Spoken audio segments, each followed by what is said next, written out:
Assalamu alaikum. We will complete these videos for organic chemistry IAL, organic chemistry IAL, A2, Edexcel, Unit 5. We are studying organic chemistry. Especially we are talking about nitrogen compounds. Okay, and we study. We go deep in details about amine compounds. Today we will complete our study by studying formation of azo-dyes. Azo-dyes, it's a dyes, okay, have something special about it, we need to know it, okay. And under this title we need to study nitrous acid. It's not a common name in our syllabus, not a common name, but why? Because nitrous acid, it's not stable acid. You can't find a bottle in your school lab contains nitrous acid, which is HNO2. Why? Because it's not stable, okay. So usually we work to prepare the solution, the nitrous acid fresh, okay, to prevent nitrous acid from decomposition, okay.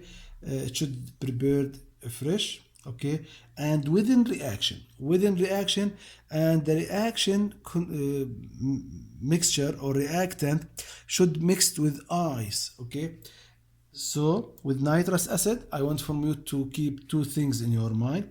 We need to prepare it fresh while the reaction happen, okay, to prevent because it's not stable, it will decompose, and within reaction, to prevent nitrous acid from decomposition, we mix ice with the reactant, okay, to keep temperature below 5 degrees. This is the reaction which used to prepare nitrous acid, okay. Hydrochloric acid react with NaNO2, okay, to give NaCl, sodium chloride, and our compound nitrous acid, okay. Then nitrous acid react with phenylamine to form diazonium ion, okay. At the same moment, at the same container, at the same flask, okay, at the same time, we mix the reactant together with ice again, okay. A very fast reaction will happen here to form nitrous acid, okay. You know, inorganic reactions usually faster than organic reactions, okay. This is inorganic reaction. When nitrous acid form, it will react with phenylamine, okay. Phenylamine, it's a common formula, okay. When they are mixed together, okay, we should make sure there is ice to keep the temperature low. Hydrochloric acid, it should be excess amount than more than what's required here. That means if we calculate the amount of hydrochloric acid required to react to give the amount required of nitrous acid, we add excess of hydrochloric acid. Why? We will know later why. But keep in your mind, amount of hydrochloric acid added here, it's more than required to produce the amount of nitrous acid, okay. Keep it in your mind. Now, phenylamine will react with nitrous acid and hydrochloric acid required. We will not stop the reaction and add hydrochloric acid again. No, it's required from the beginning. We calculate the amount required for both reactions. Reaction of hydrochloric acid to produce nitrous acid, and the second reaction of step of reaction when phenylamine react with nitrous acid to form diazonium ion. It's the common name, and water and chloride ion, okay. Sometimes you'll find a chloride ion drawn here, okay, to form a salt, okay. It's diazonium ion,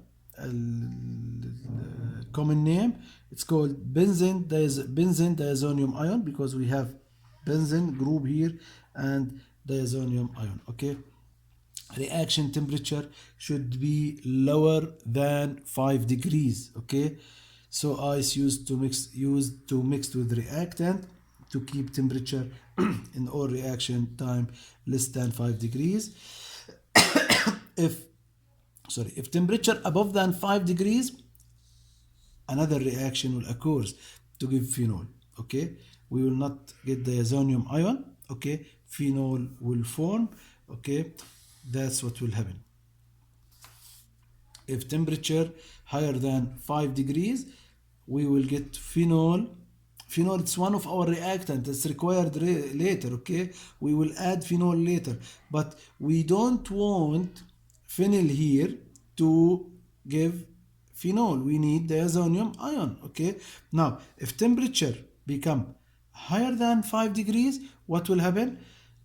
Phenol will form, not my required ion. Okay, now let's complete our reaction. Phenylamine react here to give diazonium ion. Diazonium ion, it will mix to react with phenol to form azodie. Now diazonium ion, which produced in the first step, now it mixed with phenol. I will add phenol. I don't want phenol to be my product in the first step. I will add phenol to the reaction, okay, to form azodie. Okay, azodie, formation of azodie, it's called coupling reaction. Coupling reaction because it's couple between two reactions. Okay, sorry again. Name of phenol reaction with diazonium ion. This is our reaction. Diazonium ion and phenol. Again, mechanism, it's not required according to our syllabus here. Mechanism is not required, just the reactant. Now, what will happen? An ion will form here. I want from you to see, these two nitrogens will bond it to benzene ring in the para position, to form this structure. Then with acid, HCl, acid, hydrogen ions, okay, it will form this compound, which is 4-hydroxy phenyl azobenzene. 4-hydroxy, why? 1, 2, 3, 4. 1, 2, 3, 4. At the fourth carbon, we have hydroxyl group. So 4-hydroxy phenyl azobenzene, okay, 4-hydroxy phenyl azobenzene. This is our compound, okay, and this structure, it's usually yellow azodie. Now the color will change depending on what we have branches at these sides. This is what required in our syllabus. The name, again, we start counting from the carbon which is bonded to the group, 1, 2, 3, 4, okay, and the fourth carbon here, it's the para carbon. Keep it in your mind, okay. This is the azodie which will form and required in our syllabus. Okay, now what we need to know, due to the positive charge in the nitrogen atom, okay, the azodie or diazonium ion will act as a strong electrophile. I want from you, imagine what happened here. We have a nitrogen which have one of the atoms which have a high electronegativity and at the same time carry a positive charge at one of the atoms which have high electronegativity. Do you imagine that? The diazonium ion work hard to change what happened here. It's not accepted to have a positive charge at the atom which have a high electronegativity, so it will react even at low temperature. So it's a very active reaction because we need to return back to our usual structure for nitrogen. Okay, nitrogen with a positive charge, again, it's not stable structure. So what will happen? The diazonium ion will react even at a very low temperature to get stable structure. Now, stability of azo-dyes. Diazonium ion, it's not stable due to the positive charge at the nitrogen atom. Now, why azo-dyes stable? Let's see our structure here. The secret at this green rectangle here. Two nitrogens, double bond with one pair of non-bonded electrons at each nitrogen. Okay. Now, what will happen in a nitrogen nitrogen atoms will delocalize the electrons with the double bond, will delocalize the electrons with the two rings here. We have cloud of electrons at this ring and the cloud of electrons at this ring. What will happen now? The nitrogen will share the electrons by delocalizing. Again, the resonance or the change in bonding to have these structures not required.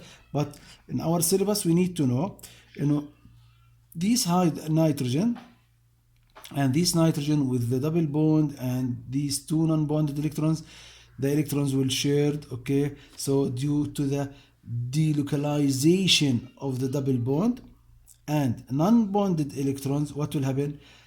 These clouds, which looks separated, actually it will be one cloud. Okay? It will be one cloud, so this will increase the stability of the compound. Again, now if we look to the structure here, it looks like we have a cloud of electrons here, cloud of electrons here, pair of electrons, okay? But due to the delocalizing, what will happen? All these clouds will be one cloud. Actually, it will be one cloud, and this will make the compound more stable. So stability of diazonium salt, it's due to this point. Diazonium dyes, sorry. Okay. Now, color of azo dyes, we need to explain it together. It's due to something called conjugated system of azo dyes. Extensive conjugation. Extensive conjugation, this is the key word, okay? Allow for dye to absorb light, okay?